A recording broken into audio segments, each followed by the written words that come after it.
प्रदेश विशेषमा आज हामीसँग हुनेछन् कर्णाली प्रदेश सभाका संसदीय समितिले बल्ल पाए पूर्णता। भागबण्डा मिलाउँदैमै बित्यो 2.5 वर्ष। बाँकेमा बाढी पहिरोको विपदबाट हुने क्षति कम गर्न पूर्व तयारी थालियो।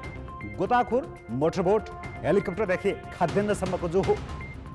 पाल्पामा आइसोलेसनमा बसेका संक्रमितलाई परीक्षण बिनै घर पठाइयो। समुदायमा संक्रमणको जोखिम र जनकपुर उपमहानगरले विकासको लय समात्नै सकेन। जनतालाई सुविधा न्यून, फजुल खर्च अत्याधिक। नमस्कार, म निमेश बन्जारे। यी थिए प्रदेश विशेषका लागि आजका सामग्रीहरू। यस बाहेक आज हामीसँग हुनेछ भीमफेदीको हात्तीसार सङ्ग्रहालयका ऐतिहासिक हौदाको संरक्षण सुरु। हेर्दै गर्नुहोस् प्रदेश विशेष समाचार, समीक्षा र सन्देश।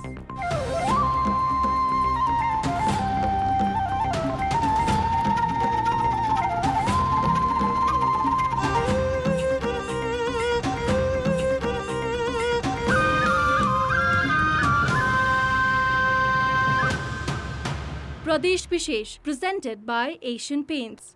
प्रदेश 5 सरकारले यातायात क्षेत्रमा लाग्ने अन्तःशुल्क तथा दस्तुर असोज मसान्तसम्म तिर्दा पनि जरिवाना नलिने भएको छ।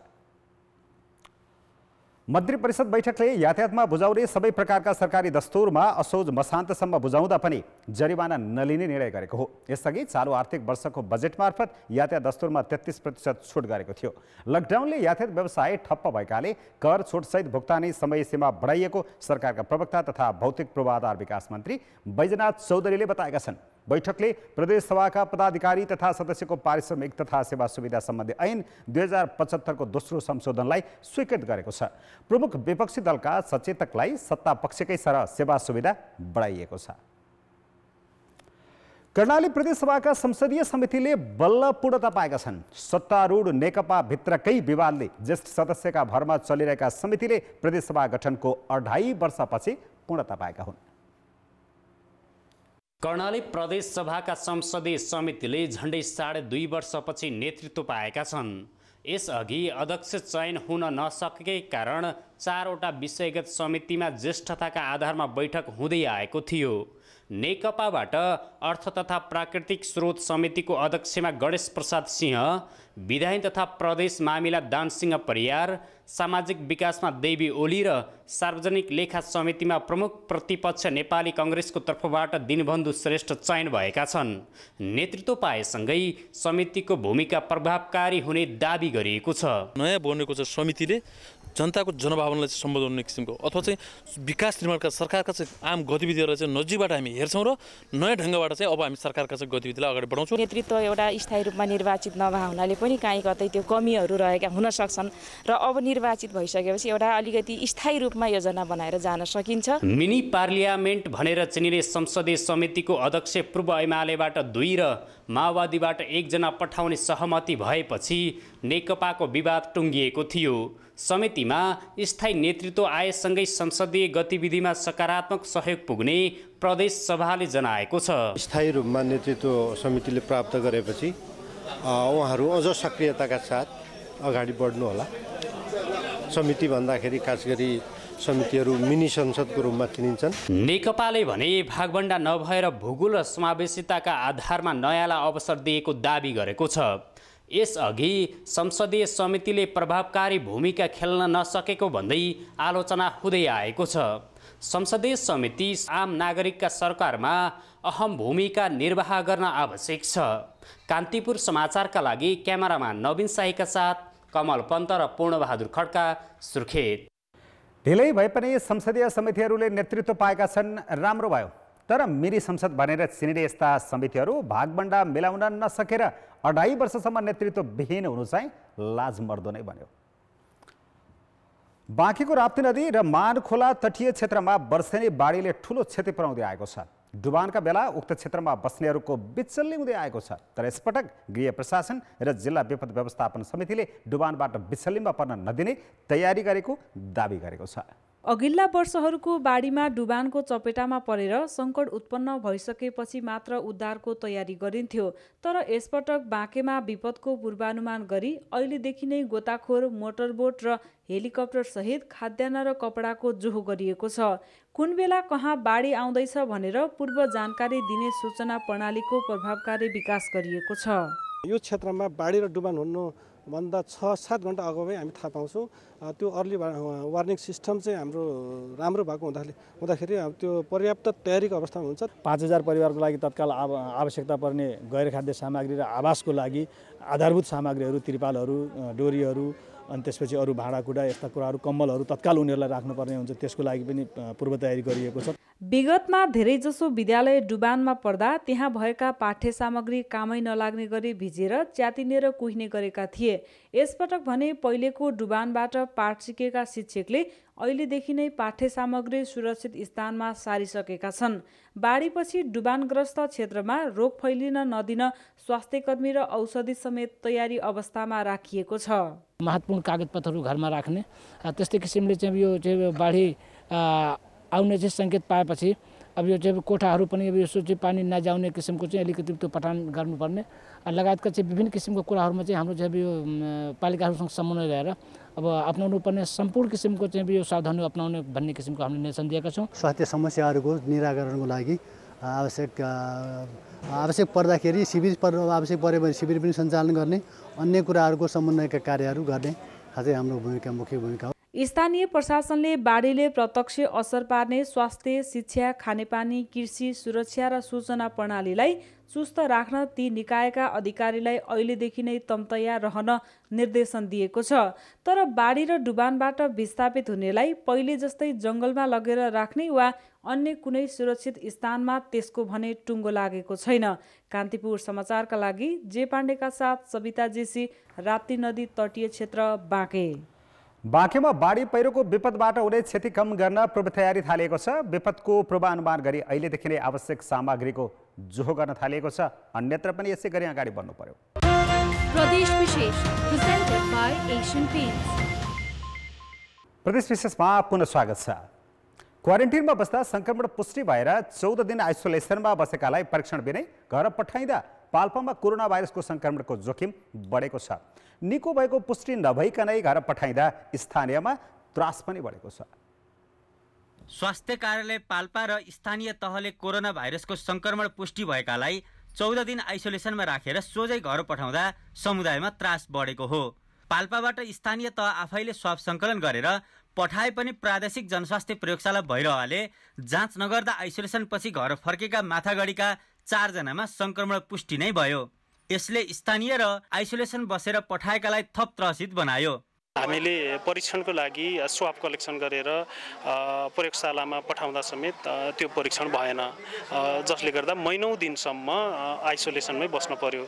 मेरो आग्रह प्रदेश सरकार र सङ्घीय सरकारलाई के आग्रह छ भने अनिवार्य रूपमा PCR परीक्षण गरिनुपर्छ पोजिटिभ देखिएका केसहरूको, नम्बर 1 कुरा। दोस्रो कुरा, यो PCR परीक्षणको मात्रा पनि बढाइनुपर्छ। स्वास्थ्य तथा जनसङ्ख्या मन्त्रालय र स्वास्थ्य सेवा विभागले जारी गरेको प्रोटोकल अनुसार कोरोना भाइरस संक्रमणपछि 14 दिन आइसोलेसनमा बसेकालाई PCR परीक्षण बिनै घर पठाउने गरिएको छ। यो विषयलाई राम्रोसँग नबुझ्दा समुदायमा समस्या आएको जनप्रतिनिधिको भनाइ छ। र त्यसले आतंक फैलाउँछ कि त्यसले गर्दाखेरि यो जाने मान्छेहरूमा डिप्रेसन हुन्छ कि भन्ने चिन्ता हामीलाई छ।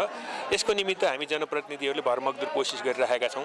मान्छेलाई छुने होइन कि हेर्दाखेरि पनि सर्छ कि भन्ने खालको एउटा मनस्थिति छ। पाल्पाका 560 कोरोना भाइरस संक्रमित मध्ये 473 जना 14 दिन आइसोलेसनमा बसेर लक्षण नदेखिएको र स्वास्थ्यमा समस्या नदेखिएपछि सोझै घरमा फर्किसकेको स्वास्थ्य कार्यालय पाल्पाले जनाएको छ। आइसोलेसनमा बसेपछि संक्रमण नरहेको पुष्टि नहुँदै घर पठाउँदा एकातिर संक्रमित नै भएमा छन् भने अर्कातिर समुदायमा त्रास बढेको छ। जाँच नगरिकन गाउँ फर्कनेले दुर्व्यवहार समेत खेपिरहेका छन् भने संक्रमण बढ्ने खतरा पनि उत्तिकै छ। कान्तिपुर समाचारका लागि माधव बर्याल, तानसेन, पाल्पा।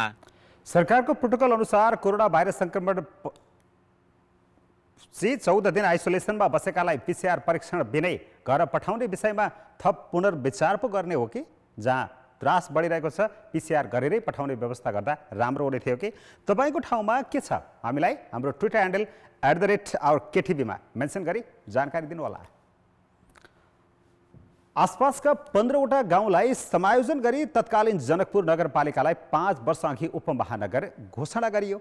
सामान्य पूर्वाधार समेत नभएकै अवस्थामा उपमहानगर घोषणा गरिएको जनकपुर धाम क्षेत्रमा अहिले पनि विकासको कुनै छनक छैन। बजार क्षेत्र हिलाम्य र दुर्गन्धित भइरहँदा दाताको सहयोगको बजेट फिर्ता भइरहेको छ भने उपमहानगरको बजेट नगरवासीको सुविधा र स्तर वृद्धिमा भन्दा फजुल खर्चमा बढी देखिएको छ।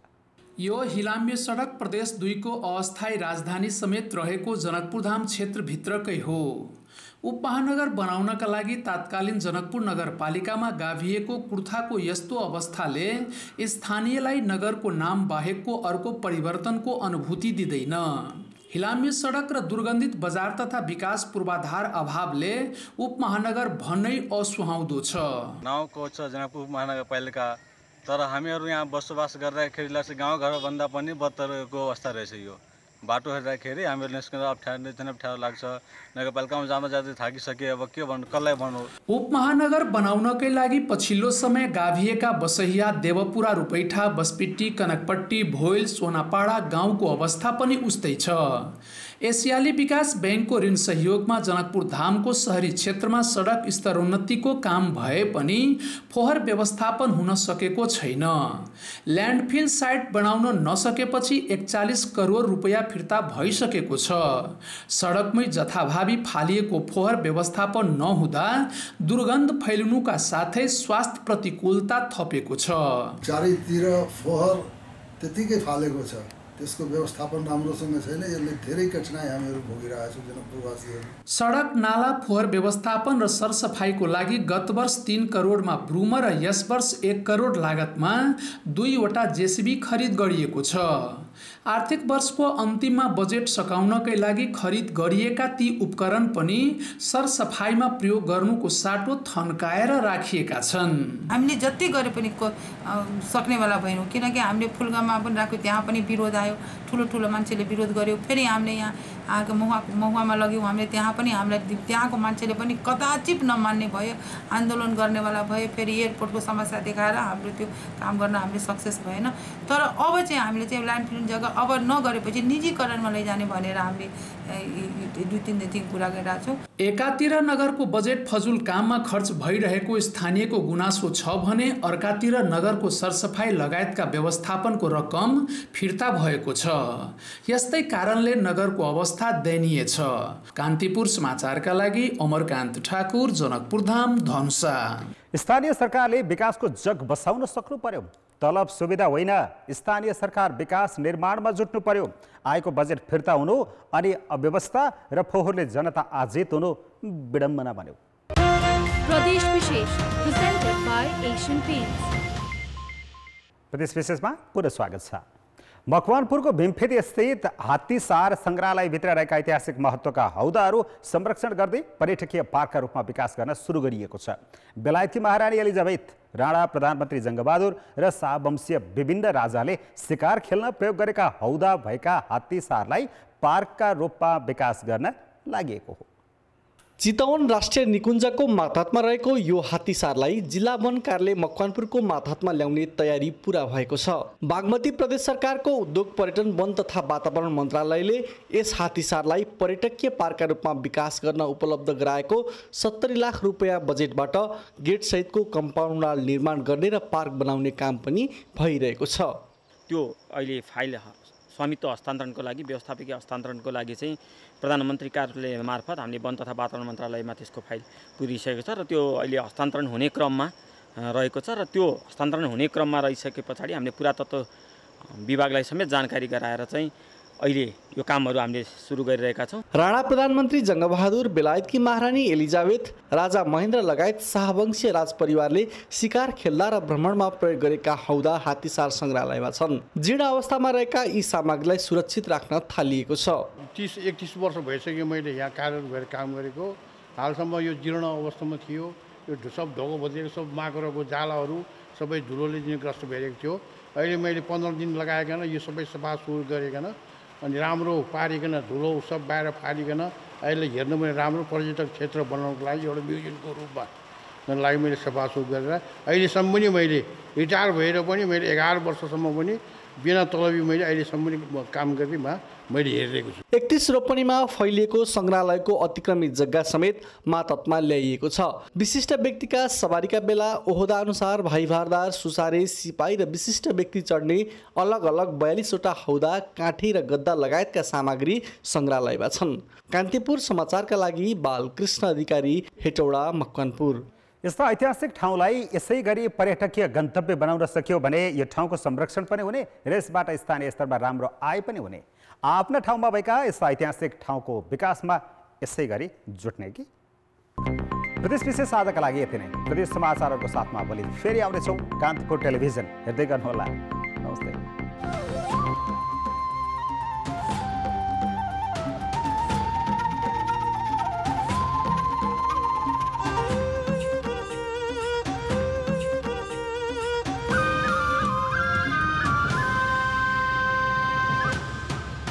प्रदेश विशेष